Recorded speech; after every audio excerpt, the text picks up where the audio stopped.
Otodini Jesu. Tata bụ ụka nke atọ n'oge olileanya onye nzọpụta afọ nke abụọ na-arụ ụka. Igbo Catholic Community ji obi aṅụrị ekene ezinụlọ anyị niile na ndị ọbịa niile nọ n'ime ụlọ ụka anọnwa tata na ndị niile nọ ebe dị iche iche n'akụkụ ụwa niile anyị na ha ga-achụ aja maasị tata. Na aja nke maasị tata, ezinụlọ Omeakụ CY na Meg na-enye Chineke ekene n'ụzọ pụrụ iche. Oge ugbu a, CY na Meg Omeakụ na-elote ọgụ arọ abụọ na ofu 41 years ha ji wee bụrụ di na nwunye, wee na-ayọ ngọzi Chineke na amara ya ka o duru ha na-aga.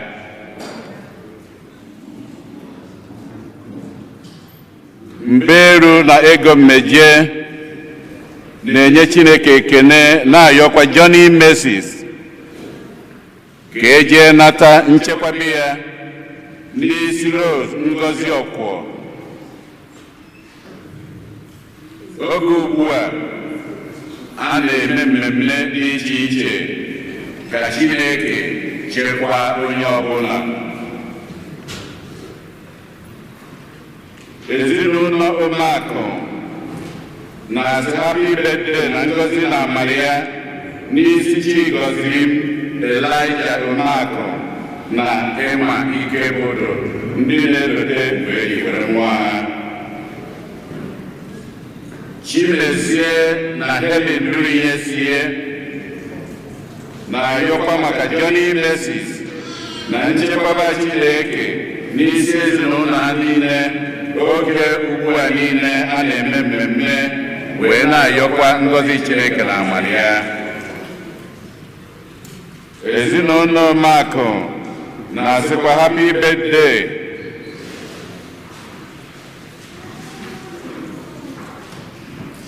n'isi Chigozie Elijah Omeakụ na Emma Ikebodo. Jude na Ujunwa Ohuche na ezinụlọ ya na-enyekwa Chineke ekene n'ụzọ pụrụ iche, na-ayọ ngọzi ya na amara ya n'arọ anụnwa niile na n'arọ nke na-abịanụ, ka ọ na-echekwaba ha, na-edu ha, na-ekele ya maka ihe ọma ya n'ebe ha nọ. Philomena Chinyere Ọpara na-ayọ maka ihe Evangelist Ebuka Obi ka Chineke na-eduye ndị Zion niile, ezinụlọ niile na ndị Divine Security na-ayọ ka Chineke na-echekwaba ha, na-edu ha. Mberu na Nwaka Ego Meje na-ayọkwa Johnny Moses nchekwaba ya na odudu ya n'isi ndị be Mmeje niile oge ugbu a na n'ọdịnihu. Judith Okoro na-ayọ ngọzi Chineke na amara ya n'isi mama ya Quality Agatha Okoro oge ugbu a ọ na-elote mgbe eji were mụọ ya, wee na-ayọkwa ngọzi Chineke na amara ya n'isi ojima mama ya Quality Uncle ya, onye nke na-elotekwa mgbe eji were mụọ ya, ka Chineke na-agọzi ha, na-edu ha. Ezinụlọ Osuji na-ayọ maka ihe niile Fidel na Ihunne Osiji na ezinụlọ ha n'obi.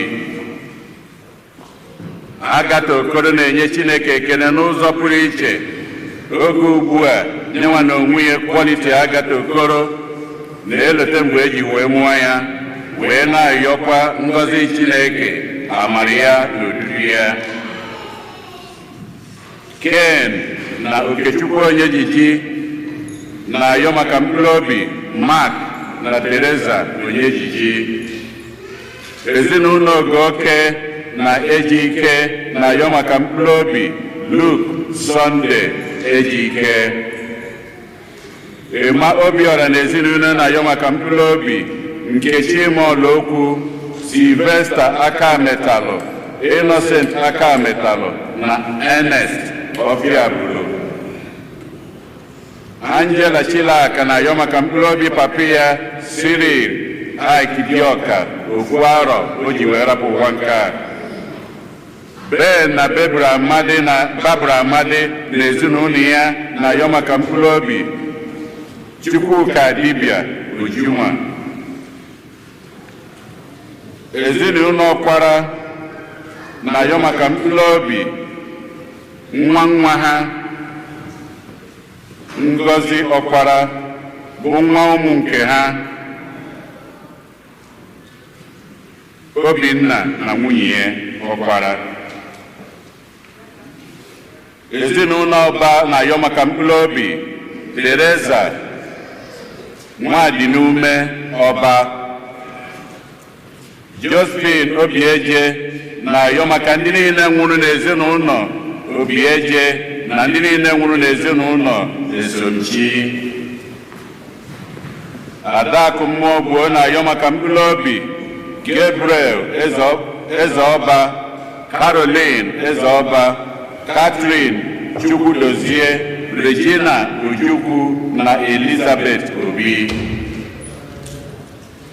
Fidel na Ihunne Osiji na-ayọ maka mkpụrụ obi Elizabeth Duru na Felicia Osuji.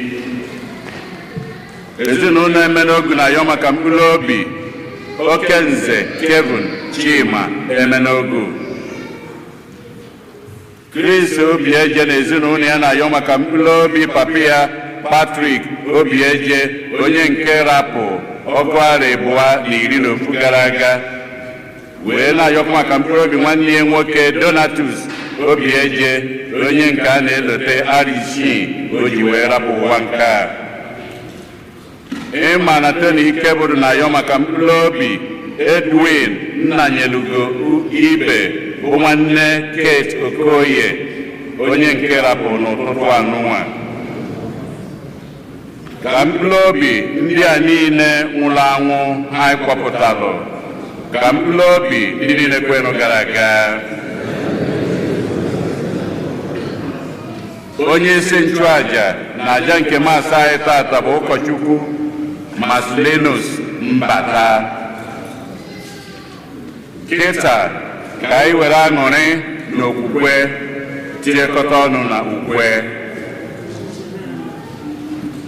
Catholic Hymn Book 266.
na nna na nwa na mmụọ nsọ.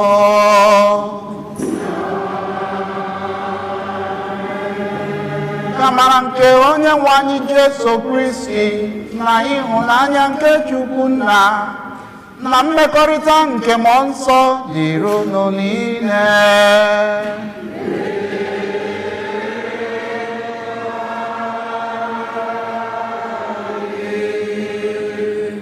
Ndị mụrụ n'anya na Kristo ma bọlachi udo dịrị unu. Ọ nọrọ m onye ahụ nọghị n'aka nri na n'aka ekpe si ya nwanna ị bọlachi, si ya udo dịrị go.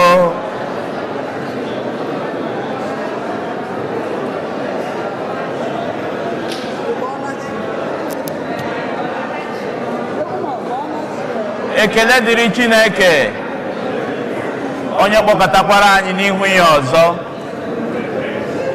Werekwa opportunity ahụ wish a happy Christmas maka na o nwere ike after this mass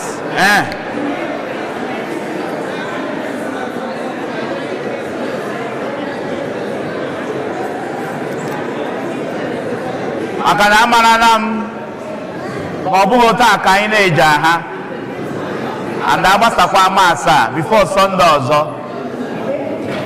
O nwekwara ndị ga-eburu akpa ha so na nke mbụ ihe abajam isi ikele Chineke onye duru anyị durute anyị n'oge awa n'ime afọ a. Ọ bụ mmadụ niile bidoro ya gbachara ya, ebe mụ na gị soro na ndị gbachara ya. Ekele dịrị Chineke. Anyị na-arịọzi ya maka ihe ndị ọzọ fọrọ afọ ka Chukwu ahụ bidoro ọrụ ọma n'ime anyị ka ọ nọgide eru n'isi njedebe n'aha Jizọs. Ebe anyị agbakọọla n'ihu ya, ngwanụ ndị m hụrụ n'anya ka anyị kwado n'onwe anyị maka ihe omimi ndị a anyị bịara ime n'ụbọchị taa site n'ikwupụta njọ anyị na ịrịọ Chineke mgbaghara. Ekwupụta m gwa Chineke ji ike niile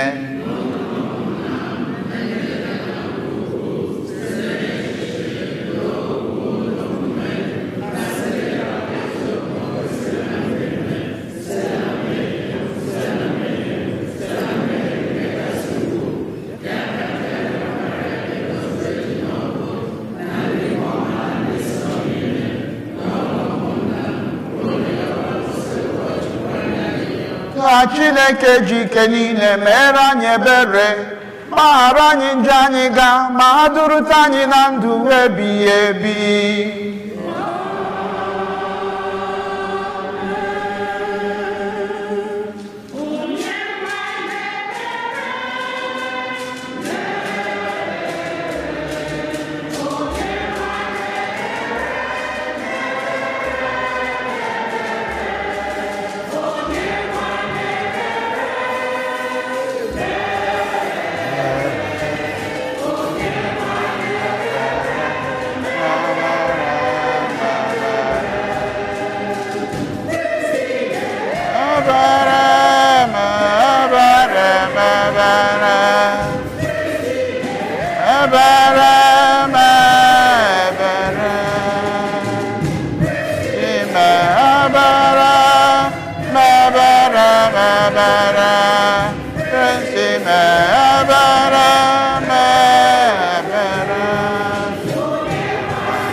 Anyị rịọ arịrịọ gị nwenụ Chineke anyị, lekwasị anyị bụ ụmụ gị anya ndị ji okwukwe na-akwado maka ọbịbịa nke nwa gị Jesu Kristi. Biko mee ka anyị were obi na-anụ ọkụ mgbe niile na-eme emume aṅụrị nke a, were soro nweta nnukwu aṅụrị nke alaeze gị site na dị nwenụ anyị Jesu Kristi nwa gị, onye gị na ya dị ndụ na-achị n'ịdịkọ n'otu nke mmụọ nsọ Chukwu site n'ụwa ta ụwa niile.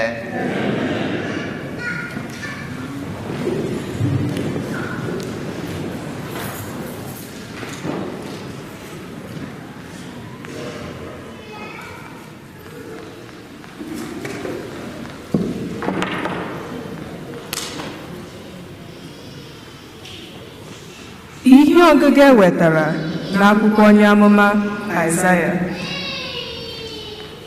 Enyela m mmụọ nke Onyenwe anyị, n'ihi na Onyenwe anyị eteela m ude. O zipụla m ka m butere ụmụ ogbenye ozi ọma, ka m jikọọ obi gbawara agbawa, ka m tọwapụ ndị eji eji n'amụ ha, mehepụkwara ndị nọ n'ụlọ nga ụzọ ka ha nwere onwe ha, bịakwa kwupụta afọ amara nke Onyenwe anyị. Ana m awụli elu n'ọṅụ n'ime Onyenwe anyị. Mmụọ m na-aṅụrị ọṅụ na Chineke m, n'ihi na o yiwela m uwe nke nzọpụta, bịakwa chịrị akwa mwụda nke ezi omume kpuchie m, dị ka nwoke na-agba akwụkwọ si ewere ihe ejiji ya chọọ onwe ya mma. N'ihi na otu ala si eme ka ihe dị ndụ na-etolite, dị ka ala ọrụ ubi si eme ka ihe a kụrụ n'ime ya na-etolite, otu ahụkwa ka Onyenwe anyị ga-esi mee ka ezi omume na otuto tolite n'ihu mba niile. Okwu nke osebruwa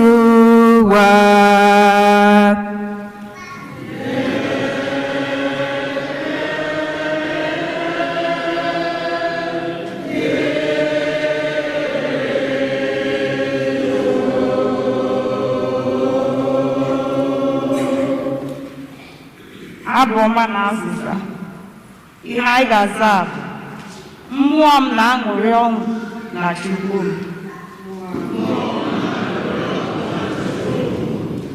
Mmụọ m na-aṅụrị ọṅụ na Chukwu m.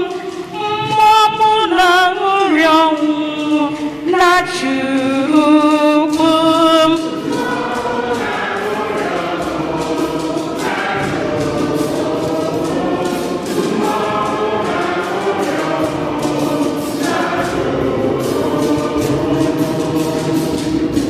Ọ na-etoli iwenu bụ mkpụrụ obi m. Mmụọ m na-aṅụrị na Chineke onye nzọpụta m. Ọ leela anya na-adịghị ike nke odibo nwaanyị ya. Site taa gawa, ndụdụga ndụ niile ga-akpọ m onye dị ngọzi.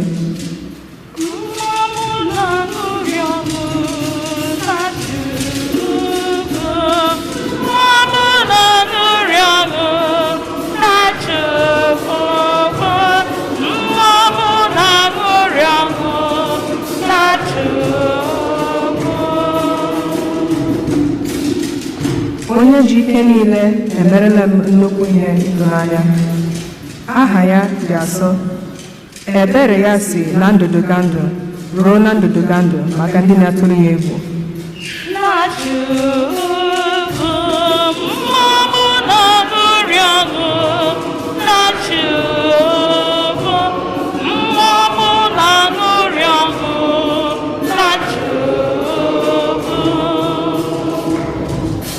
O jila ihe ọma nyejuo ndị agụụ na-aga afọ, bịakwa chịpụ ndị ọgaranya na-enyeghị ha ihe ọbụla.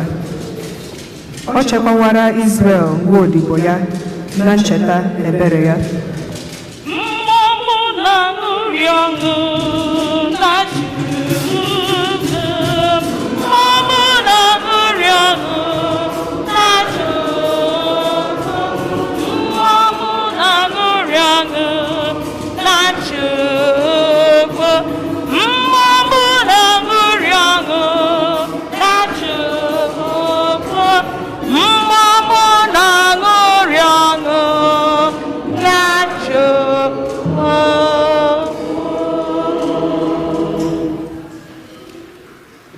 Ihe ọgụgụ e wetara n'akwụkwọ ozi mbụ Pọl dị asọ degara ndị Tesalonika. Hụnụ na ọ dịghị onye ọbụla n'ime ụnụ nke na-eji ihe ọjọọ akwụghachi ụgwọ ihe ọjọọ, kama na-emerenụ ibe ụnụ na mmadụ niile ezi ihe mgbe niile, na-aṅụrịnụ ọṅụ mgbe niile, na-ekpekwa n'ekpere na-ewepụghị aka, nyenụ Onyenwe anyị ekele n'ihe ọbụla. Nke a bụ ihe Chineke chọrọ n'aka ụnụ, ka ụnụ na-adị ndụ n'ime Kristi Jesu. Unu egbochila ọrụ nke Mmụọ Nsọ. Unu elelikwana ibu amụma, kama nwalenụ ihe niile nke ọma. Jidesienụ ezi ihe ike, wepụnụ aka n'ihe ọjọọ n'ụdị ọbụla. Ka Chineke onye nwe ya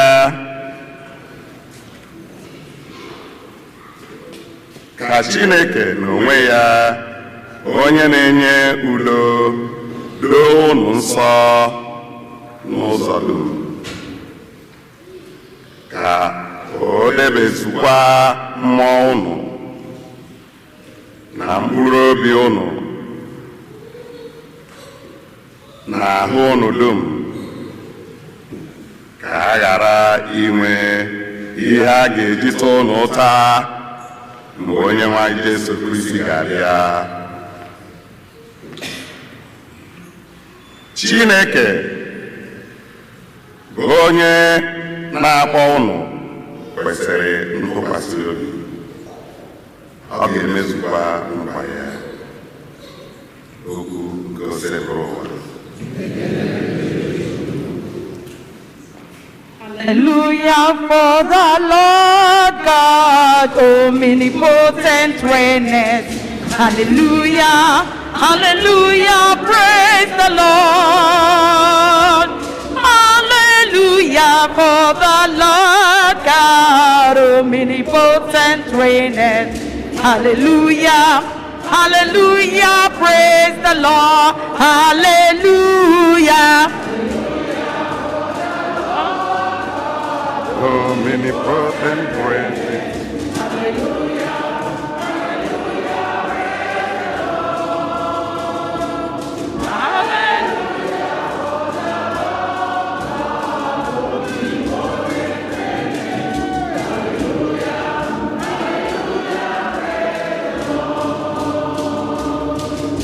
Ilem onsanke o yewani ozipulam kantata ora umogbenye ozioma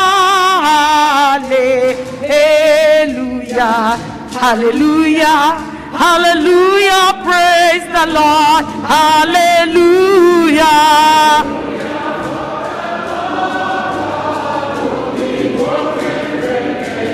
Hallelujah, hallelujah, praise the Lord.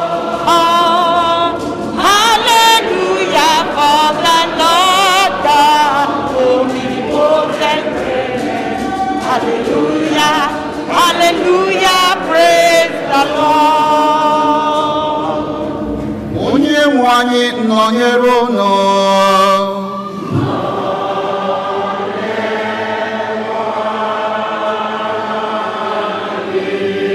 Ọgụgụ nke ya si n'ozi ọma dị nsọ nke Jọn dere.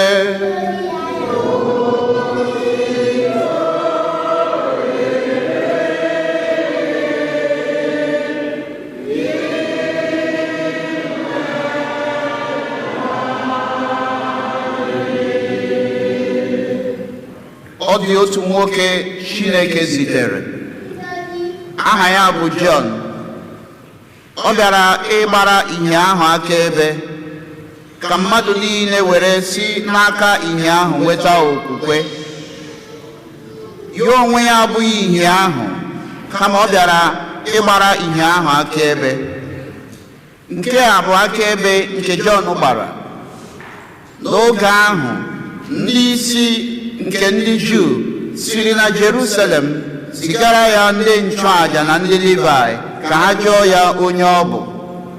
Jọn wee kwuo eziokwu ọgọ ya agọ, kama o kwupụtara sị, abụghị m Kristi ahụ. Ha jụrụ ya sị, onyezi ka ị bụ? Ị bụ Elaịja? Jọn wee zaa sị, mba, abụghị m ya. Ha wee jụọ ya sị, ị bụ onye amụma ahụ? Ọ sị, mba.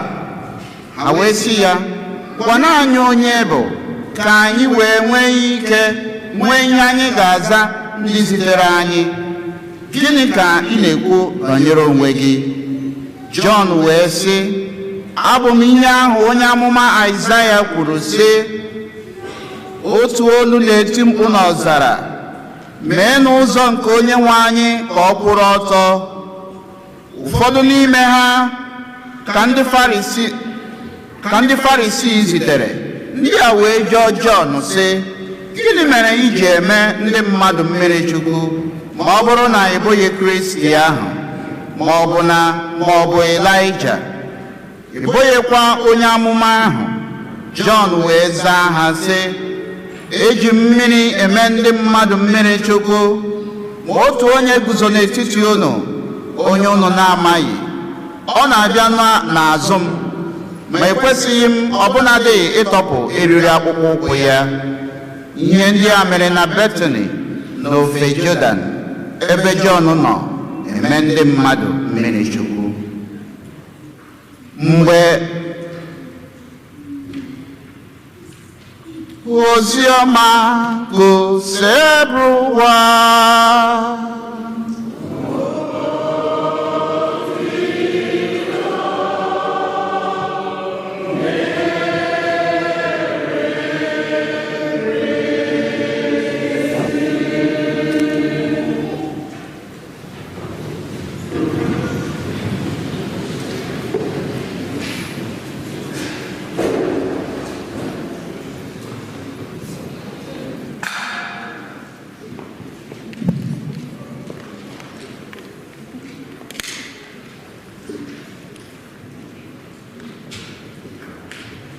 Happy Christmas.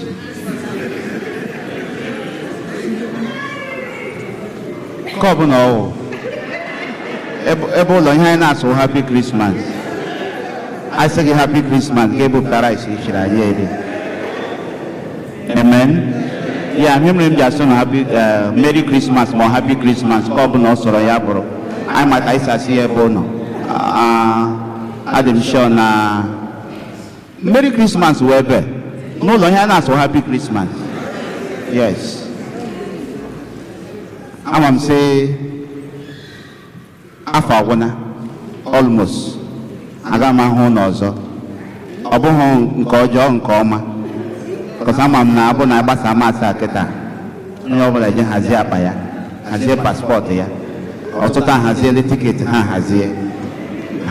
Amakwana m so nwere ike aga m abịa masị ebe ọzọ daga afọ agwụcha. Onye m ji asụ ụnụ ka m soro kem ugbo ọ dị ọkụ. So ana m ekele Chineke maka afọ ọma ya na ịdị mma ya. Mana otu ihe m chọrọ ka ime wu Chukwu ugbu a chele echiche azụ to Jenụwarị. O nwere ihe Chukwu mere gị? Mgbe ọ bụrụ na o nwere ihe mere, ngwa bilie elu. Bilie elu. Ọ bụrụ na ukwu adịghị gị mma ịnọdụ ala, biko ngwasikwule na ana obi gị just ihe nneọma ndị ahụ ma Chineke mere gị. Ama m sị ị gaghị agụtalie na asa na-agụ ya agụ ịma ngụtalie.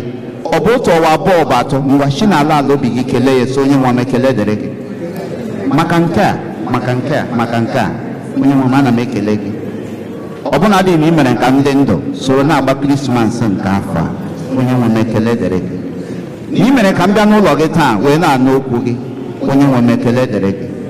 Asịgo gị na onwe ihe ọzọ ị mere m, na ị mere m ama dị ndụ taa. Lord, I am happy. Maka na ndụ bụ isi, enwe ndụ achụma ihe ndị ọzọ. Onye nwe m ọ bụrụ na arịa ma ọrịa arịara m ọrịa gbakee, eguzo m ebe a taa n'ihi na ọ bụ ịdị mma gị na afọ ọma gị. Kelee ya si n'ala ala obi gị kelee. It's a moment of thanksgiving.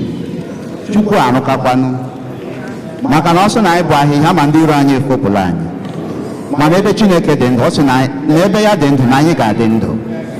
Ngwa welere m aka na ịga aha elu soro m bụ abụ a. A sị na ahụ m abụrụ ọnụ ọnụ, a sị na ahụ m abụrụ ọnụ ọnụ, a sị na ahụ m abụrụ ọnụ ọnụ, a sị na ahụ m abụrụ ọnụ ọnụ,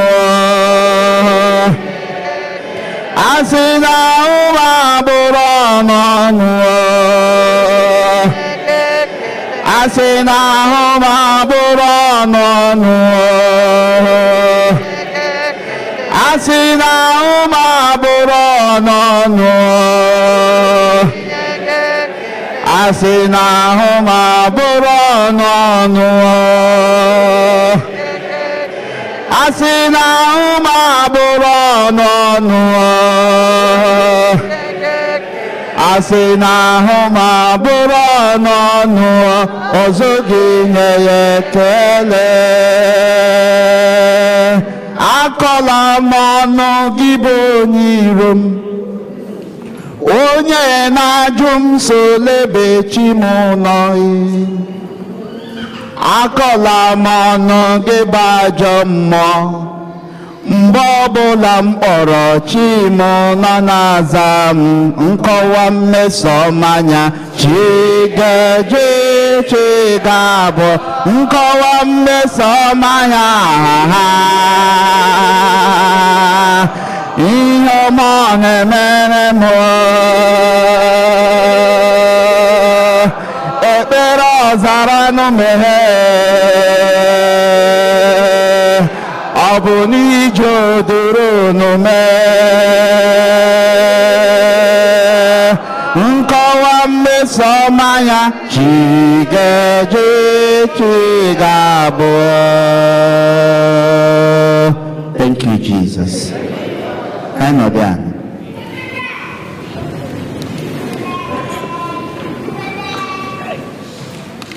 Okwuchukwu m ga-adị nkenke taa. Anyị aga nọrọ mgbe anyị na-anọrọ. Isiokwu anyị taa bụ nwanne m gbaa mbọ nwee ọṅụ n'ime gị. Amen. You need joy. I need joy. We need joy. Maka na ọ bụrụ na unu lee anya na that Advent rate, ihe m kwesịrị iyi taa bụ nke aha na-acha rose, because Sunday taa pụrụ iche. Aha ya Sunday taa bụ Gaudete Sunday. Gaudete Sunday. That is a Latin word, and ihe ọ pụtara bụ rejoice. Unu lee anya kandụl ndị nke ọzọ, ha dị purple. That one adị different. There's a reason for that. It's because of the celebration of today. Today is Gaudete Sunday, and it means rejoice, rejoice. Why is the church telling us to rejoice in the midst of the anxiety that is accompanying Advent? Ole ihe nzukọ ji chọọ ka anyị ṅụrịa n'ime ochiche enu, maka na onye ọbụla nọ na-eche obi na-amafukarị, a na-enwe anxiety. Onye na-echenụ ọ ga-abịa ọ ma mbịa, ọ ga-abịa ọ ma mbịa. So onye nzukọ ji nsọ anyị ṅụrịa taa bụ gịnị? Na anyị ṅụrịa na onye ana anyị na-eche na o rutebego nso. Na onye ana anyị na-eche na o rutebego nso. Ọ pụtara na ochiche anyị chege aghọghị anyị ahịa, maka na onye ahụ kwere nkwa adịghị agharịpụ, ọ na-emezu nkwa ya. Ibuchi onye na-eme ihe na mgbe ya anyị, unu bịa n'ụlọ o meghị ihe ahụ juru ụwa anya. Amen. Onye ahụ anyị tụkwasara nchekwube na ya na-eche na ọ dịghị agharịpụ, ọ bụ ihe nzukọ ọjasị anyị na anyị ṅụrịa ọṅụ taa maka na ọ nọzi nso. Ịhụnanya na ihe ọgụ ndị agụrụ taa site na nke mbụ, taken from Isaiah 61. ọ sị na di nwanụ m ezitele ya ka ọ butere ndị ogbenye ozi aṅụrị, ozi ọma, glad tidings, amen. Na o nwere ihe o jiri na-abịa ka o wetara ndị ogbenye ozi ga-ebutere ha ọṅụ. N'anya ọgụgụ nke abụọ taa, Pọl dị nsọ n'akwụkwọ mbụ degara ndị Tesalonika a na-asị anyị na anyị ṅụrịa, na n'ime ihe niile ṅụrịa na ọṅụ, na-enyenu Chineke ekele. He said rejoice. He said with an emphatic stress, rejoice, rejoice, rejoice. N'ozi ọma na azịza anyị zara taa, ọ sị anyị na mkpụrụ obi m na-aṅụrị na di nwanne m onye nzọpụta anyị. Na ozi ọma a na-azị anyị na o nwere onye nọ n'etiti anyị. John sị o nwere onye nọ n'etiti unu mana unu na-amarị ya, mana achọrọ m ịkọwara unu onye ọ bụ. Aha ya bụ Jizọs. Ihe ọ bịara ime ka onye anyị ọṅụ. Ọ bụ ihe mere na ukwe anyị na-ekwe na Krismas. Ọ na-asị anyị joy to the world, the Lord has come. Maka na ọ bịara iwetara anyị ọṅụ. Olee ihe nzukọ n'ime ihe obi m tupu anyị na-eche ma onye ahụ anyị na-ele anya ya ma ọ ga-abịakwa nzukọ asị anyị ṅụrị ya. Ekwele m nke mbụ. Nke abụọ abụrụ gebe ntị nwanne m nwoke, gebe ntị nwanne m nwaanyị. Sonye m ga-awụhụ trọbụl, sonye m ga-awụhụ problem. Problem nọ nga aga abịa, ọ ga-anọ nga aga ala. Trọbụl nọ nga aga abịa, ọ ga-anọ nga aga ala. Ekwelela sụ trọbụl para gị, ekwelela sụ problem bụrụ gị. N'agbanyeghị ọnọdụ ọbụla ị hụrụ onwe gị, find some joy around it. That is why I'm telling you, you need joy. You need it. I need it. O nwere otu nwoke m jekwuru mgbe m nọ na Nigeria. Nwoke a na-arịa arịa, ọ bụ onye parish anyị. Parish m. He's a good man. Ọ na-agbalị na ihe ọbụla gbasara ụka. Ọ dabara ya onye ụwa ya kpatarala kenkana. Oje nipa jụrụ ya onye ya wuru na o nwere a terminal illness, ọrịa ga. I confirm on ya that this is an illness to death. Family agbakọ kpọọ m, so Father biko na mbịa nụ ka mbịa tee ya mmanụ. Ka anyị nọ mụ na some of the parishioners mụ na ha nọ n'otu akụkụ na-akwụ ụgwọ anyị otu anyị ga-esi lose this honest and nwoke a na-enye aka na parish. Family ya nọrọkwa n'ebe ahụ akwa ke ha otu ha ga-esi emesi their dad.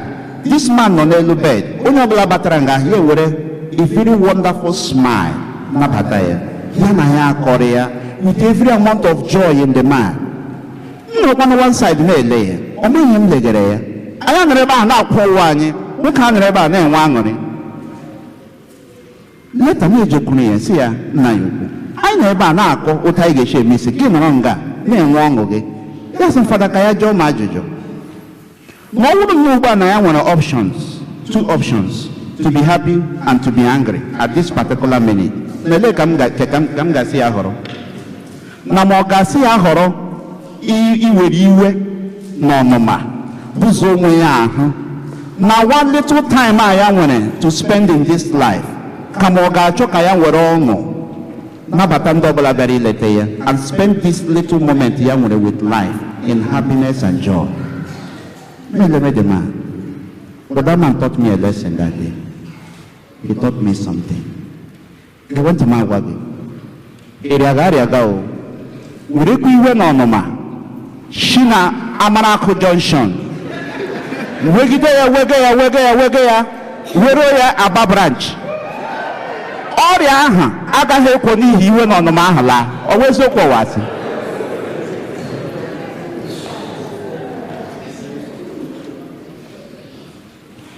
Anyị ga-enwe financial problems, bills apak ya. Otu ihe m si m agwa gị bụ werekwa iwe na ọnụma somo onwe gị n'ime that condition. She from Emekuku Junction. Wegide ya were ya zara egbeelu wefee ya garo Heartland FM gafee na-eje afọ inye ogwugwu. Bills ndị ahụ agaghị ekwe ya nọ because of iwe na ọnụma.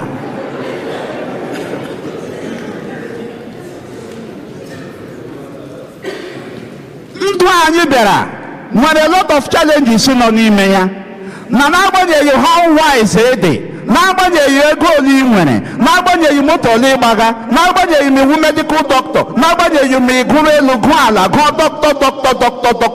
doctor, you cannot avoid them.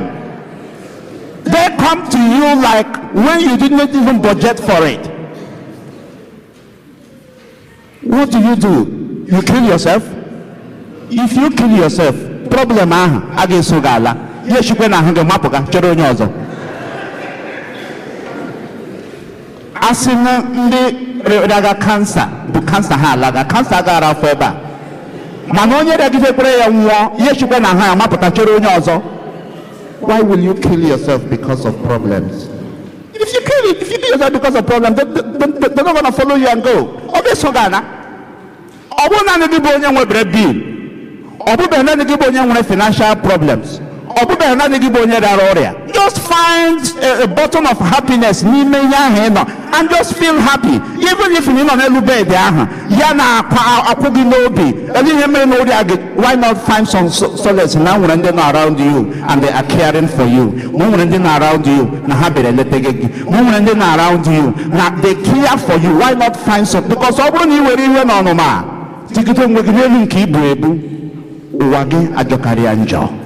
mana ọ bụrụ na ịchọta ihe ga-enyetụ gị aṅụrị n'ime ọnọdụ ahụ ị nọ n'ime ya, it helps you to have some relief. Ndị mụrụ n'anya na Kristi, chọta aṅụrị n'ọnọdụ ọbụla ị hụrụ onwe gị. Find some joy. Find some joy. Maka na ọ bụrụ na ị na-ebikwa ndụ gị ya dị ka ụwa niile ọ dagidere gị n'isi, o nwere ndị nọ nga aha ha wụ ihu atọ ọchị. From year to year, there is no time you see them and there is a smile on their face. There is problem, there is problem, there is problem, there is problem. One them, son them no problem.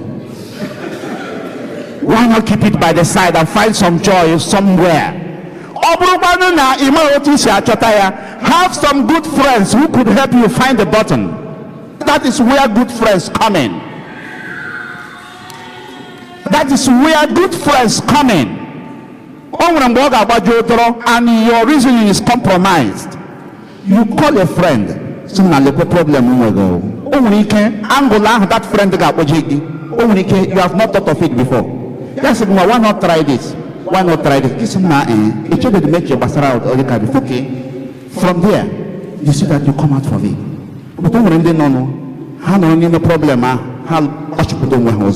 But what I would like you to know also, have good friends and know who you talk to about your problems. Because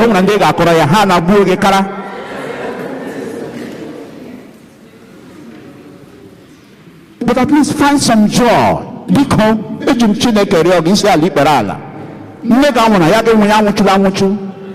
Find some joy in whatever situation you gaga. Through it. Listen. Only kegi chess and kahe epa no kanjo. Mparaga koko wam ebere meweregi. Mpawaragi hem gagara nowa gewere momiko. Nadameku. Mparaga koko wam ebere meweregi. Mpawaragi hem gagara nowa gewere momiko. Echekulesi wakege kachanjo. My dear brother, my dear sister, you are not having the worst of it. Hand fan. Just find some joy. Find some joy.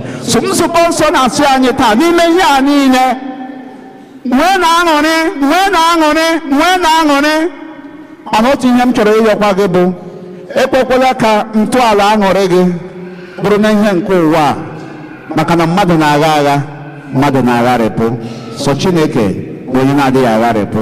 Ka ihe nke ụwa bụrụ ntinye n'elu ọṅụ nke ị nwere na-enwe, maka na ọ bụrụ na isi ntọala ọṅụ gị bụrụ ihe nke ụwa ya agharịpụ nwụọna. Mana ọ bụrụ na ọ bụ ebe Chineke nọ, ihe ndị ọzọ na-abịazi ya na-etinyesi n'elu ya obiọma na-akpa gị asịgodị na ihe ndị ahụ anọghị ya ị ka nwekwara ọṅụ gị maka na gịnị Chineke adịghị agharịpụ agharịpụ jisie ike nwa Chineke. The God we serve will not abandon you. Chineke ahụ onye ahụ tụkwasara obi na-efe n'ụtụtụ ehihie abalị na-akpọku ya ọ gaghị ekwe ka ihere mee gị. mana otu ihe m sị m agwa gị bụ biko chọtatụ ọṅụ dịrị onwe gị. Ekwekwela ka problem na ihe ụwa mee gị gbuo gị nwụọ, maka na ọ bụrụ na o gbuo gị nwụọ ifuru kpọrọ.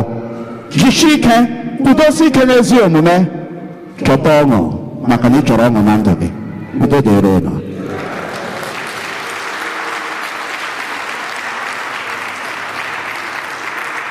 Ekwe n'otu Chineke.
believe. Yes, I believe. Amen, amen, amen.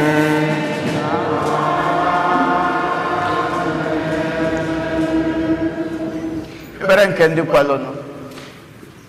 Dịka nzukọ na-agwa anyị ka anyị ṅụrịa ọṅụ taa n'ihi onye bịara n'etiti anyị, ka anyị ghọta na onye ahụ bụ onye na-enye anyị ọṅụ, ọnya bụ ọṅụ nke ụwa. Ka anyị rịọ ọnụ Chukwu ka onye anyị amamihe, ka dịka anyị na-anọ na gbalụ nke ụwa n'etiti ihe nramahụ niile, ka anyị ghọta ma ọ bụghị iwe na ọnụma bụ ka anyị ji ebi ndụ ya wee gara anyị, kama n'ime ihe nramahụ nke ụwa ka anyị chọta ọṅụ nke ahụ Chineke na-enye ndị ya. Ọnụ anyị juru n'ekele ebe i mere ndụ fanyo. Ọnụ anyị juru n'ekele Chineke anyị na-ekele gị o. Ọnụ anyị juru n'ekele ebe i mere ndụ fanyo. Ọnụ anyị juru n'ekele. maka ụka ejikọrọ ọnụ n'okpuru ezigbo onye nche atụrụ nke Israel. Ka anyị niile meghee obi anyị iji nata ịhụnanya na ebere Chineke. Juru n'ekele ebe i mere ndụ fanyo. Ọnụ anyị juru n'ekele o. Anyị na-ekele gị o. Ọnụ m juru n'ekele ebe i mere ndụ fanyo. Anyị juru n'ekele.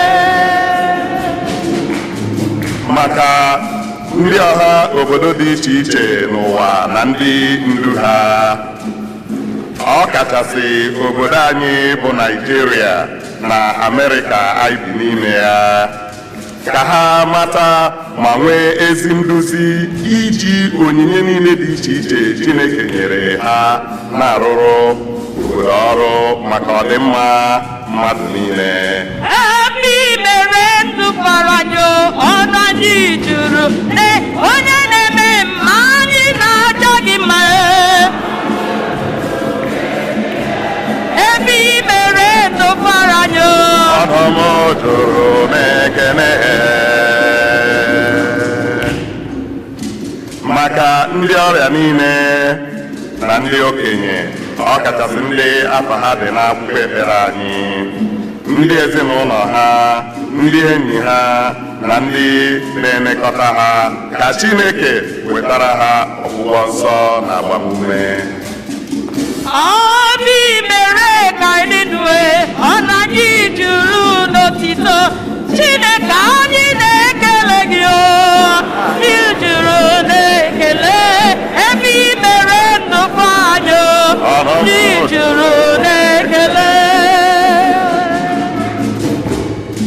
maka ụmụaka niile nọ n'ụwa, ka ha nọrọ n'udo ma nweta ihe oriri, ụlọ ebe obibi na ịhụnanya n'udo. Ebe i mere ka dị ndụ. Ọnụ anyị juru n'otito Chineke anyị na-ekele gị o. juru n'eke ebe i mere ka dị ndụ. Anyị juru n'ekele. maka anyị niile gbakọrọ n'ife Chineke ofufe na masị tata, ka mmụọ anyị jupụta n'ọṅụ, ka anyị jidesie Chineke aka ike, ọkacha n'oge anyị na-echeta ọmụmụ Jesu Kristi. Ebe i mere ka ịkpọchi o. Ọnụ anyị juru n'otito Chineke anyị na-ekele gị. Ekele ebe i mere ka dị ndụ. Ọnụ anyị juru n'ekele.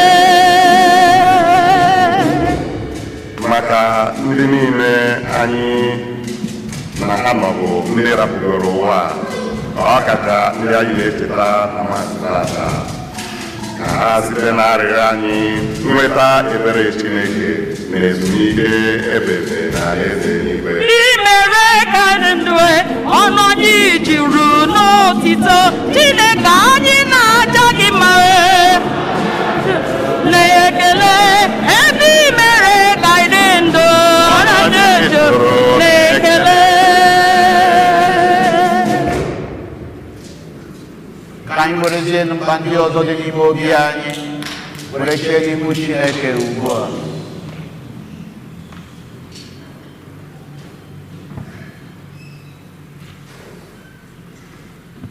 Chukwu ji ike niile izitere nwa gị Jesu Kristi n'ụwa ka onye ụwa aṅụrị ebe anyị bụ ụmụ gị. Chukwu ọma nyere anyị aka ka anyị na-achọta aṅụrị ahụ, ka anyị na-achọta ọṅụ ahụ nke tọrọ ntọala ya n'ime gị n'ọnọdụ ndụ anyị niile. Ekwekwala ka anyị were ihe ụfọ nke ụwa wee chefuo ihe ọma ndị ị na-emere anyị, kama ka ihe ọma ndị ahụ ị na-emere anyị bụrụ nkasi obi anyị, ka anyị nọgidesi ike n'ime gị ruo n'isi njedebe site na Kristi onye nwe anyị. Igbo hymn book offering hymn 5454.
nwere n'elu ụwa onye nyere gị ya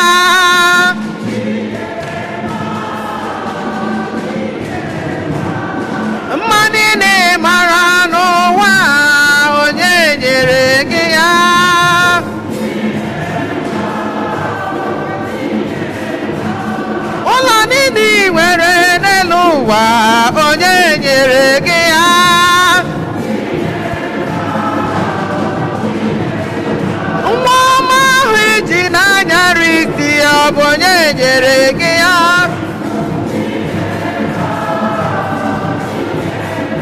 Akụ na ụba iji na-anyara isi onye nyere gị ya.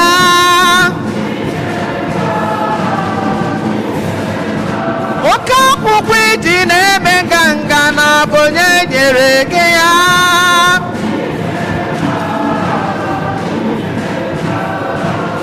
I nyere m, chi m nyere m.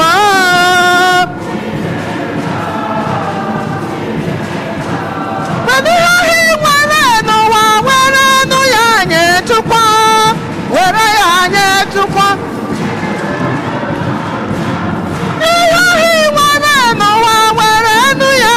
Chukwu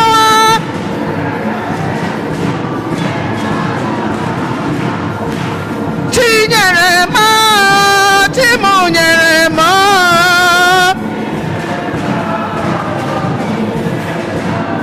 Amaghị nwere n'ụwa ọ bụ onye nyere gị ya.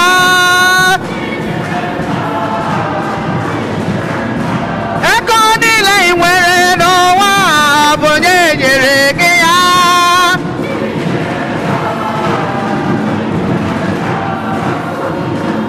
Ọgaranya n'eluigwe ka mma, ọgaranya n'eluigwe ka mma. Ị nwere nye ya Chineke, ị nwere nye ya Chineke. Were akụ gị nyere ndị ka mma, nyere ndị isi, nye ndị ekpenta, nye ndị nwa na-atụ atụ na anụwa. N'ihi na ebe akụ gị dị ka obi gị ga-adị, n'ihi na ebe akụ gị dị ka obi gị ga-adị. Ọgaranya n'eluigwe ka mma, ọgaranya n'eluigwe ma aka. Ọ dịghị ihe onye nwanyị apụghị ime, ọ dịghị ihe ọbara Chukwu apụghị ime.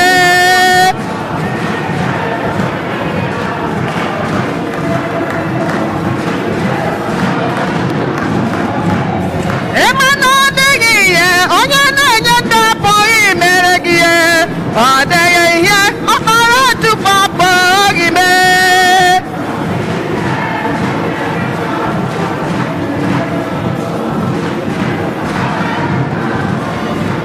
Nwanne m agbaghị ihe onye na-enye nwa apụghị ime.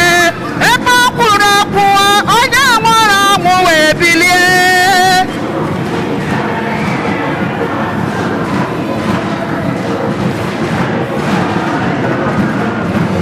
Asị m agbaghị nwa na onye na-enye nwa apụghị ime.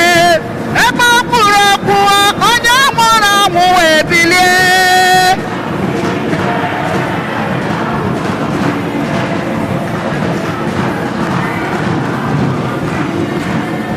Gbawa nganga n'ime Chineke m,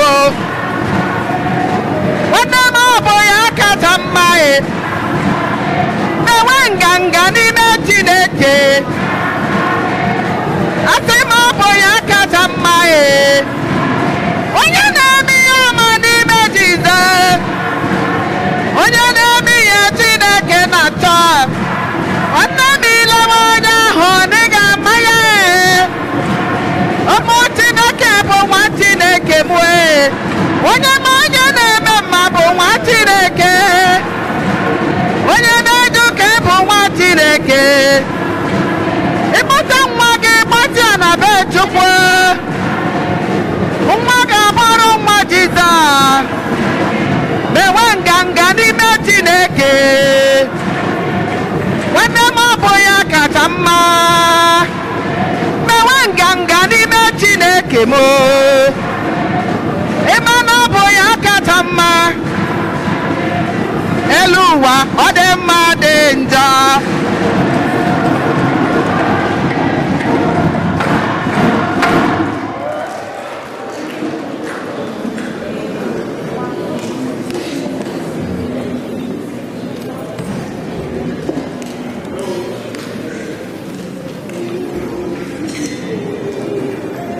Thank you, sir.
onye nwe anyị biko nara onyinye ndị a anyị sitere na ihe ọma niile i nyere anyị na-ebutere gị otu isi eme ka ofufe anyị na-efe gị n'elu ụwa na-adị ire mekwa ka anyị nweta ụgwọ nke nzọpụta ebighị ebi site na Kristi onye nwe anyị. Onye nwe anyị nọnyere unu, welite n'obi unu elu, ka anyị nye n'ụdị nwenụ Chukwu anyị ekene. O kwesịrị ezie bụrụkwa ihe ziri ezi na-azọ ndụ na anyị ga-enye gị ekele oge niile n'ebe niile, o nna dị nsọ, Chineke ji ike niile, onye dị ụwa ta ụwa site na Kristi dị nwenụ anyị, onye ndị amụma niile kwupụtara ọbịbịa ya. Nne ya bụ virgin jiri ịhụnanya na-enweghị atụ buo afọ ime ya. John Baptist mara amụma na ọ ga-abịa were gosikwa ya mgbe ọ bịara. Ebe anyị na-akwado maka oriri nke ọmụmụ ya, anyị bụ Kristi na-eme ka obi anyị ju na aṅụrị, ka o were bụrụ na mgbe ọ bịara ọ ga-ahụ na anyị ji ekpere na ukwe otito na-eche ya. N'ihi nke a anyị na-eso igwe ndị ọma niile nke eluigwe na-eto ebube gị oge niile n'ukwe na ekwe.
Ije nsọ ezi ihe sọ gị na-edo ihe dum nsọ, anyị na-arịọ ka ido onyinye ndị ya nsọ site n'ịkwasa ha mmụọ gị, ka ha were ghọrọ anyị ahụ na ọbara nke onye nwe anyị Jesu Kristi, onye bịara tupu edunye ya n'ọnwụ nke o jiri aka ya wee nara, were achịcha nye gị ekele na otito, nyawa ya nye ya ụmụazụ ya sị, naranụ nke a, rienụ ya unu niile, nke a bụ ahụ m nke a ga-eduru nye maka unu.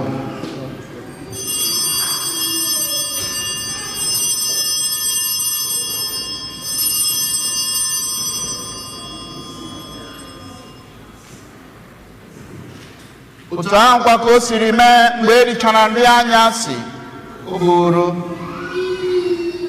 iko mmanya nyekwa gị ekele na otito, bunye ya ụmụazụ ya na-asị, naranụ nke a, ṅụọnụ ya unu niile, nke a bụ iko nke ọbara m, nke ọgbụgba ndụ ọhụrụ dị ebe a ga-agba ya n'ihi unu na n'ihi imerime mmadụ, ka e were gbaghara njọ ga. Na-emenụ nke a na ncheta nke m.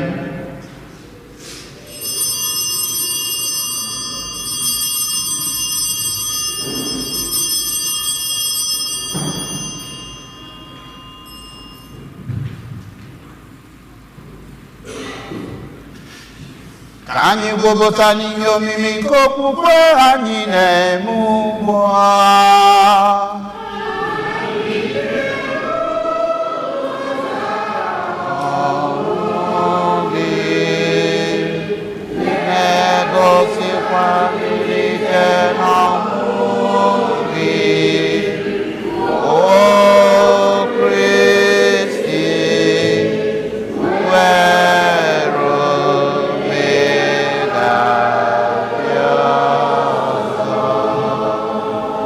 Na ncheta nke ọnwụ na mbilite n'ọnwụ nke nwa gị, anyị ebunye gị achịcha nke ndụ na iko nsọ nke nzọpụta, na-enye gị ekele n'ihi na ịgụnyere anyị na ndị tosiri kwuru n'iwu gị na-efe gị. Anyị ji umeala rịọ ka anyị bụ ndị na-anata ahụ na ọbara nke Kristi bụrụ otu site na njikọ nke mmụọ nsọ. Nna, cheta nzukọ gị gazuru ụwa niile, mee ka ịhụnanya gị jupụta ya. Gozie popu anyị bụ Francis na Archbishop anyị bụ Jose Gomez na ndị ofufe ọlta gị niile. Chetakwa ụmụnna anyị ndị ji okwukwe were gaa n'ezumike nke ọnwụ, kpọbata ha na ndị ọzọ niile nwụrụ anwụ n'ihe nke ebube gị. Biko meere anyị niile ebere, ka anyị soro Virgin Maria dị ngọzi nne nke Chukwu, nakwa Josef dị ngọzi bụ di ya, na ndị apọstụl na ndị nsọ gị niile, ndị mere uche gị kemgbe ụwa taa ụwa wee keta ekpe ndụ ebighị ebi. Ka anyị sorokwa ha na-eto gị ebube site na Jesu Kristi nwa gị.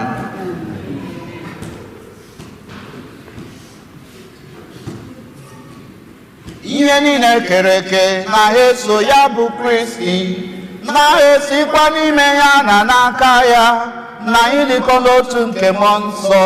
Nna, enye gị bụ Chukwu nna ji ike niile, nsọpụrụ na otuto niile, site n'ụwa ta ụwa niile. Aleluya, aleluya, aleluya.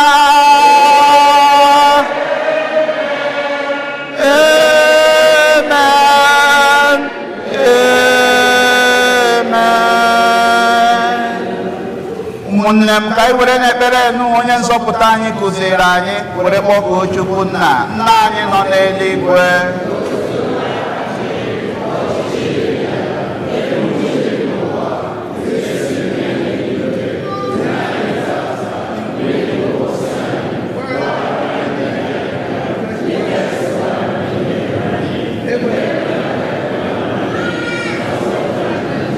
Zọpụta anyị na-arịọ osebere ụwa n'ajọ ihe niile, were ebere nye udo n'oge nke anyị site n'inye aka ebere gị, ka a zọpụta anyị na njọ oge niile. Anyị ewere gbala ha nsogbu niile, were nchekwube dị nsọ na-atụ anya maka mbịaghachi nke onye nzọpụta anyị Jesu Kristi.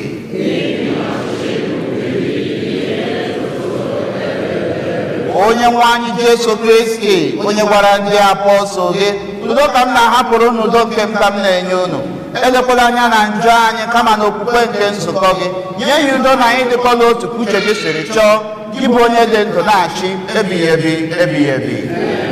Udo nke osebere ụwa dịrị unu mgbe niile.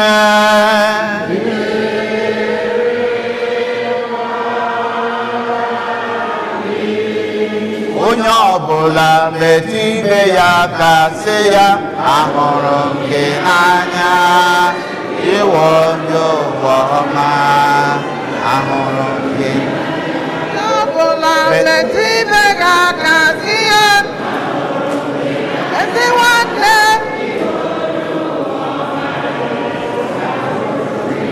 onye bịara ụka metụ nwanne gị aka sị ya, Tenaya ibodo wama ahụrụ. Ị chọrọ ngọzi metụ nwanne gị aka gọzie ya. Si nwanne ibodo jiri nwayọọ ahụrụ gị n'anya.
lee nwa atụrụ nke Chukwu. Ezi nwe na Jesu Kristi onye na-ekpochapụ njọ nke ụwa. Ha bụ ndị a gọziri agọzi, bụ ndị a kpọrọ n'oriri nke nwa atụrụ Chineke.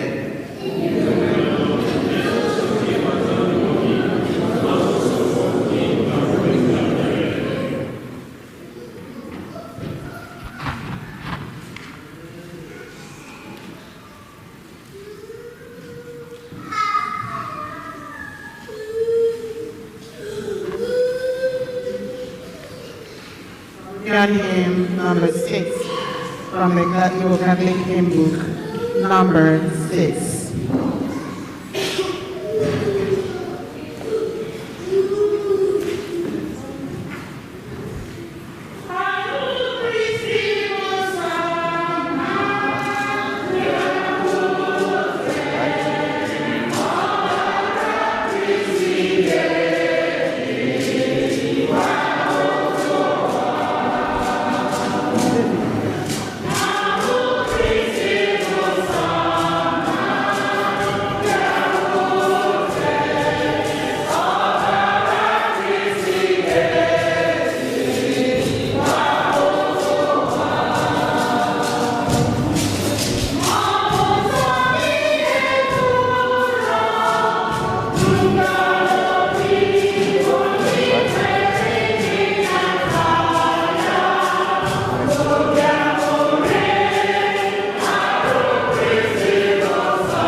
Number 5. Number 5.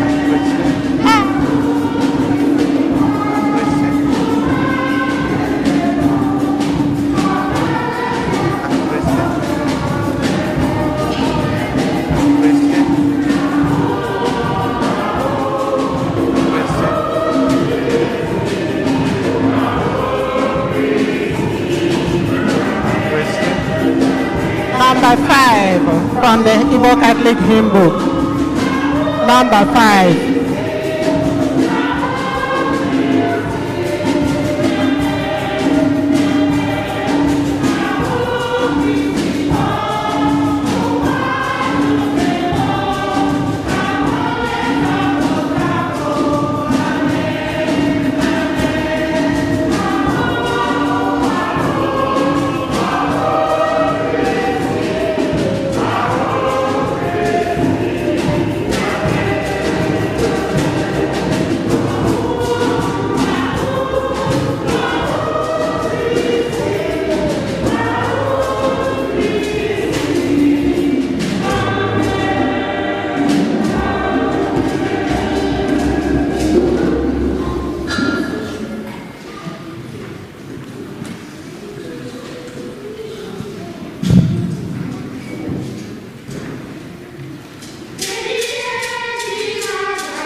anyị rịọ arịrịọ. Biko Onyenwe anyị na-arịọ gị mee ka ihe omimi nke anyị na-anata ugboro ugboro nyere anyị aka n'ụwa a, mekwa ka anyị bụ ndị bi n'ụwa nke a na-agafe agafe nwee ịhụnanya ugbu a maka ihe nke eluigwe iji keta oke n'ụwa ọzọ site na Kristi Onyenwe anyị.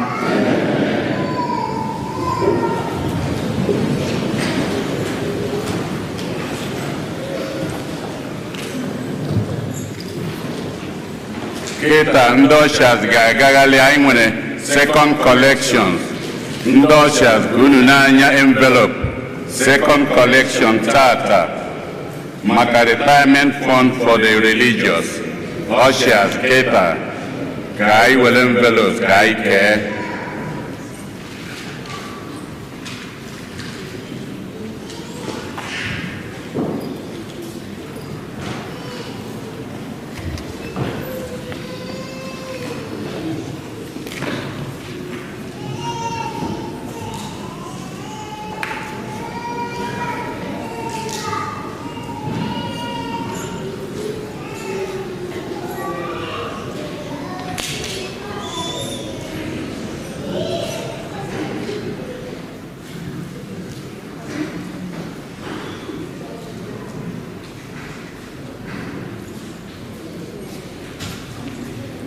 Ka nke a na-aga n'iru, anyị ama ọkwa were na-aga.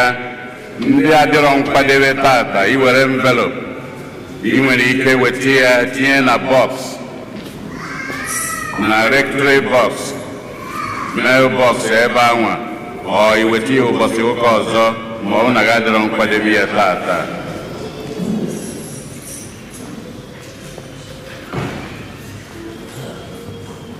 Echi niile bụ Monday 7 p.m. ka a ga-enwe penance service confessions maka ịkwadebe maka ọbịbịa nke Onyenwe anyị. Echi niile ndị ụkọchukwu ama abụso ofu o ya akarị ofu ka anyị niile ndị niile chọrọ ije confession ije nkwupụte echi niile elekere 7 ka anyị bịa n'oge. Ndị fada ama abụso ofu o ya akarị ofu. N'izu ụka anụnwa anyị na-abanye were ruo n'uhie, etu a ka ihe a ga-eme ga-esi wee gaa. Ụbọchị ụka ọzọ bụ fourth Sunday of Advent, bụrụkwa ụbọchị nwere Christmas, bụ December 24, 7 days from today. So ụbọchị ụka ọzọ ya bụ ụla Christmas na be anyị ka a na-emekwa ebe a, Christmas Eve, bụrụkwa ụbọchị ụka a ga-aka ụka etu anyị si aka ụka ebe a 8, 10 and 12. Nke a nwa bụ maka nke o ji bụrụ ụbọchị ụka danyere na 24. Mana nke mgbede Christmas Eve Mass ama enwe ya ebe a, anyị ama enwe Christmas Eve Mass. Chifo ya bụ Monday ya bụ December 25. A ga-akakọ ụka etu esi aka ụbọchị ụka 8, ụka 10 na ụka 12. Etu anwa ka ọ ga-esi wee do. Then ụbọchị December 31, 2 Sundays from today, ga-abụkwa ụbọchị ụka a ga-akakọ ụka etu esi aka ya 8, 10 and 12. Mana ụbọchị anwa maka oge anwa ebidogo crossover nke amala ọkụ ya. Crossover ga-ebido na Saturday bụ December 30. A ga-ebido na 6 p.m. ga-esi wee ma ọkụ ya akọwala anyị. Then emechaa anya echi ya bụ December 31 ya bụ ụbọchị ụka. Mana o ruo na mgbede ya oge akachagara ụka 8, 10 and 12 na mgbede ya a ga-enwekwa crossover service. A ga-akakwa ụka wee nyekwa Chineke ekene wee kwado ihe Chineke maka ọbịbịa arọ ọzọ. So a ga-enwe New Year Eve. A ga-agbakọkwa ebe a nụnwa bido na 6 p.m. wee kara ụka wee yọba kene Chineke wee yọbakwa Chineke were banye arọ ọfụ. Ụbọchị arọ ọfụ ya bụ Monday, January 1, 2024. A ga-enwekwa ụka ịtụ asa aka ya ụbọchị ụka 8, 10 and 12. Eji n'aka na o were anyị anya etu esi wee kọwa ya. Onwe onye nwere ajụjụ ma onye ọ gbanyere anya o nwere ike mee ka mmalụ o mee ka parish akpọ enwe information maka ya.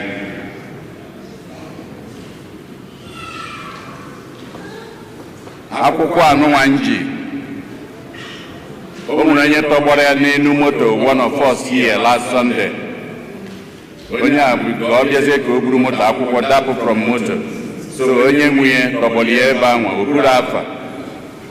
Njikwa tata enweghị abịa m ya ma ejighị ekwe nche onye mma eyi ya. Etu a ka o si wee dụ. Ọ bụrụ na ọ bụ nke gị ime ka anyị malụ so ọ na-achọ onye nwunye ọ fụkwanịghị onye nwunye were enye onye ya achọ ka ọ bụrụ ka ihe. O nwere afa dị ya.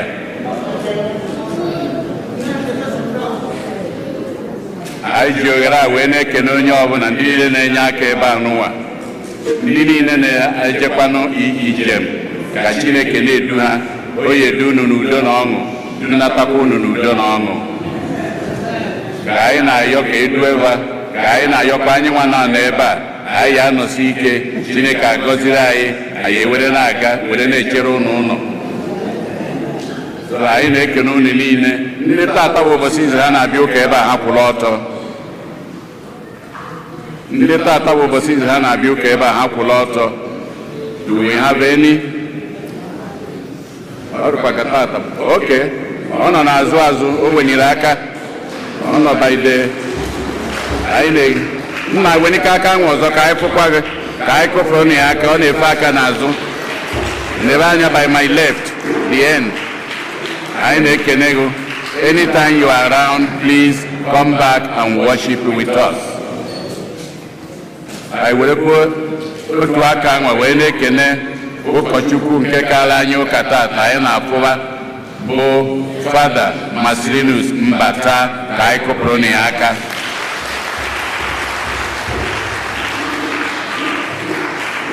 Fada anyị na-ekene gị. Ọ bata ebe a n'ụwa anyị na-ama na ọ bata ọ bụ eziokwu. Mbata abata.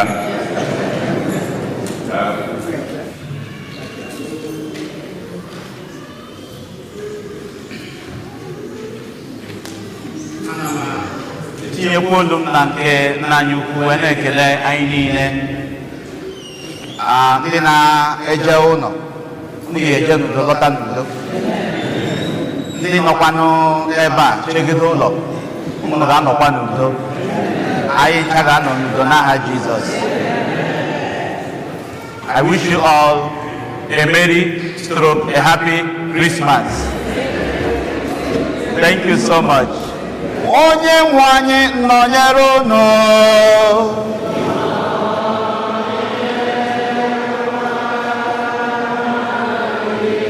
Ka Chukwu ji ike niile gọzie unu, Nna na Nwa na Mmụọ Nsọ.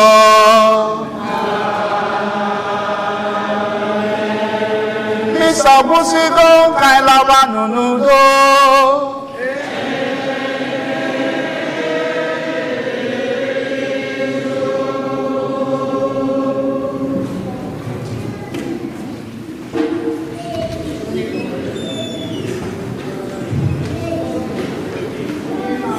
Four, 8,